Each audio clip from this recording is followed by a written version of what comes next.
बिस्मिल्लाहिर्रहमानिर्रहीम।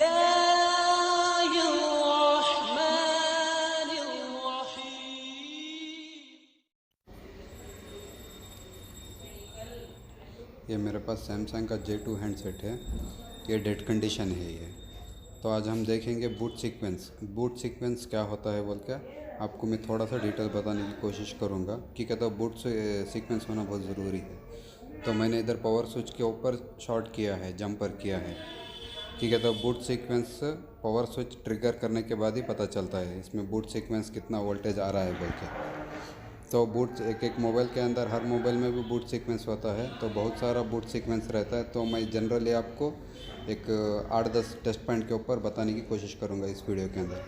अभी मैंने डीसी सप्लाई के ऊपर कनेक्ट किया है, अभी ये स्विचिंग भी है, लेकिन इसके अंदर फिर भी क्या है, पावर कुछ भी नहीं आ रहा। आप इधर देख सकते हैं। तो हमारे को अभी क्या करना है, इसके अंदर पूरा भी इसका पावर सेक्शन के अंदर बूट सीक्वेंसिंग का कितना वोल्टेज आ रहा है वो चेक करना पड़ेगा अभी। तो मैं आपको स्टेप बाय स्टेप इसके अंदर बताने की कोशिश करूँगा बूट सीक्वेंस से आपको J2 के अंदर किस तरीके से चेक करना पड़ेगा।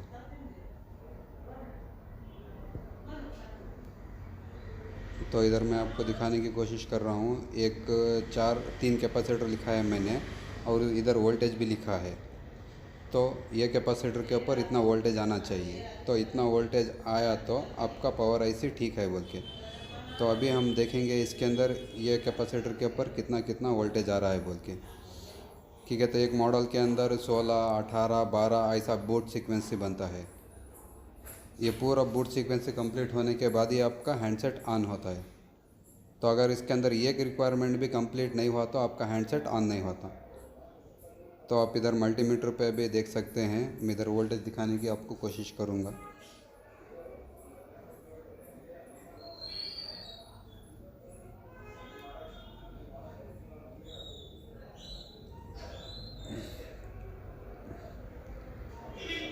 तो मैंने हैंडसेट पावर सप्लाई को कनेक्ट किया है और स्विच को भी जंपर किया है, और ये जो 3 आपको कैपेसिटर ऊपर दिख रहे हैं उधर आपको मैं वोल्टेज भी इधर नोट करके दिखा रहा हूँ कितना वोल्टेज आना चाहिए, लेकिन इसके अंदर तो कुछ भी वोल्टेज नहीं बन रहा है इसके अंदर।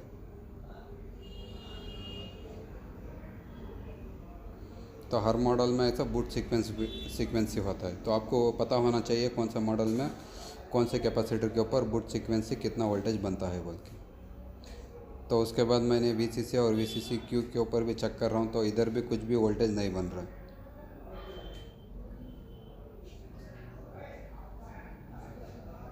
तो ये पूरा वी बैट का पावर बनता है।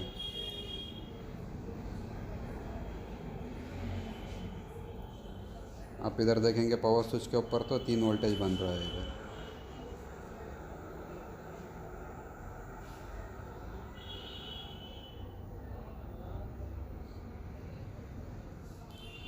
तो इस IC के अंदर क्या रहता है, फंक्शन रहता है, सेक्शन रहता है, बहुत सारे जगह वोल्टेज डिवाइड होता है। ये तो ये पावर IC सभी को ये वोल्टेज मैनेजमेंट करती है।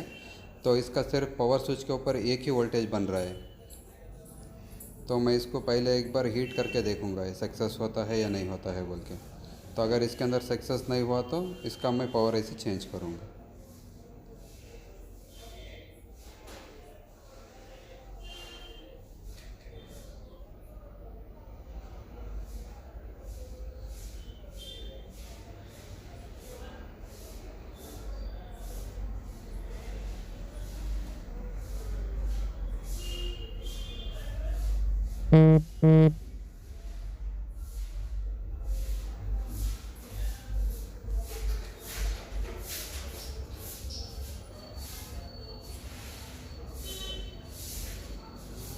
तो मैं इसको एक बार हल्के से फ्लक्स लगा के हीट करके ट्रे करके देखना चाह रहा हूँ। बहुत सारे मॉडल्स के अंदर ये सक्सेस होता है, लेकिन इसमें सक्सेस होता है या नहीं होता है पता नहीं मेरे को। तो एक बार मैं ट्राई कर रहा हूँ।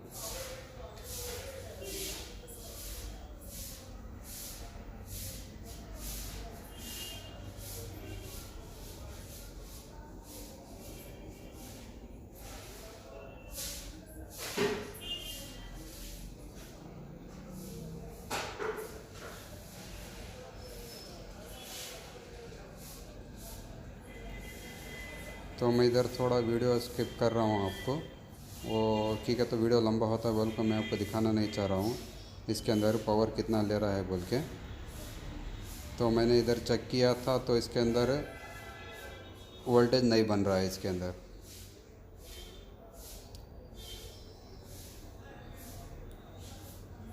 तो मैं इसको क्या करने वाला हूँ, अभी इसको ये दूसरा रिप्लेस करने वाला हूँ पावर आईसी को।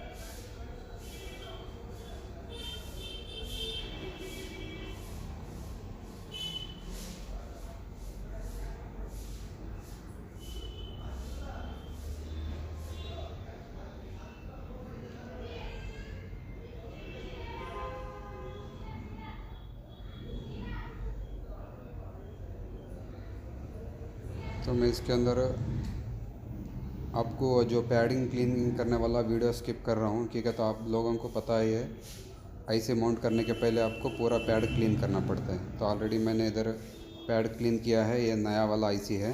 तो अभी हम इसको माउंट करके देखेंगे इसके अंदर वोल्टेज कितना बन रहा है।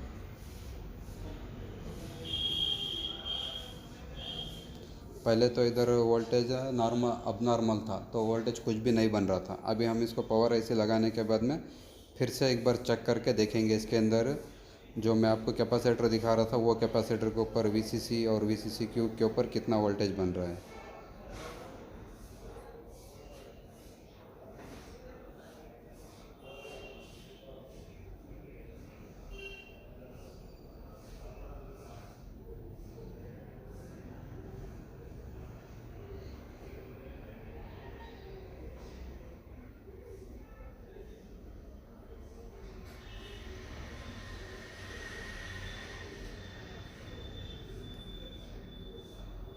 ये आपको अलाइनमेंट आपको माइक्रोस्कोप के अंदर देख के करना पड़ता है, ठीक है। तो उसके अंदर पॉइंट्स दे रहता है, वो पॉइंट के ऊपर आपको करेक्ट उसके ऊपर माउंट करना पड़ता है पैड के ऊपर।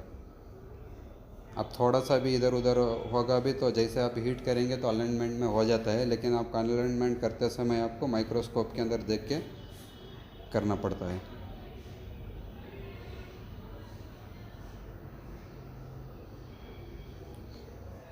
ये मैंने अलाइनमेंट कर लिया, अभी इसको मैं हीट करूँगा, इसको माउंट कर दूँगा आईसी।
अभी मैं आपको फिर से एक बार वोल्टेज चेक करके दिखाने की इधर कोशिश करूँगा। आप मल्टीमीटर के ऊपर देखिए अभी इधर वोल्टेज कितना दिखाता है बोल के। तो आप इधर देख सकते हैं 3 वोल्टेज दिखा रहा है। तो उसके पहले तो इधर कुछ भी वोल्टेज नहीं दिखा रहा था इधर, और 1.3 वोल्टेज दिखा रहा है। उसके बाद 1.2 वोल्टेज दिखा रहा है। ये पूरा भी क्या रहता है, बूट सीक्वेंस का वोल्टेज रहता है। जैसे आप ट्रिगरिंग करेंगे तब ये पूरा भी वोल्टेज बूट सीक्वेंस का वोल्टेज बनता है। तो ये बहुत सारे मॉडल के अंदर 12, 14, 16 ऐसा रिक्वायरमेंट रहता है, मॉडल के ऊपर डिपेंड रहता है। तो आपको हर एक लेन में भी चेक करना ज़रूरी है। अभी ये हमारा हैंडसेट जो है ये अभी पूरे जगह भी तो वोल्टेज बना रहा है, लेकिन ये हैंडसेट अभी ऑन कंडीशन में है ये। तो ऑन कंडीशन में रहने की वजह से ही ये पूरा भी ये वोल्टेज बना रहा है। उसके पहले VCC पर भी किधर भी वोल्टेज नहीं बन रहा था, तो अभी ये हर जगह भी वोल्टेज बन रहा है। तो पूरा बूट सीक्वेंस इसका ओके है। तो आपको मैं नेक्स्ट वीडियो के अंदर टोटली एक फ़ोन का कंप्लीट 16-17 जो बूट सीक्वेंस रहता है वो आपको मैं पूरा हर पॉइंट टू पॉइंट चेक करके दिखाने की कोशिश करूँगा। तो अभी हैंडसेट ऑन है ये।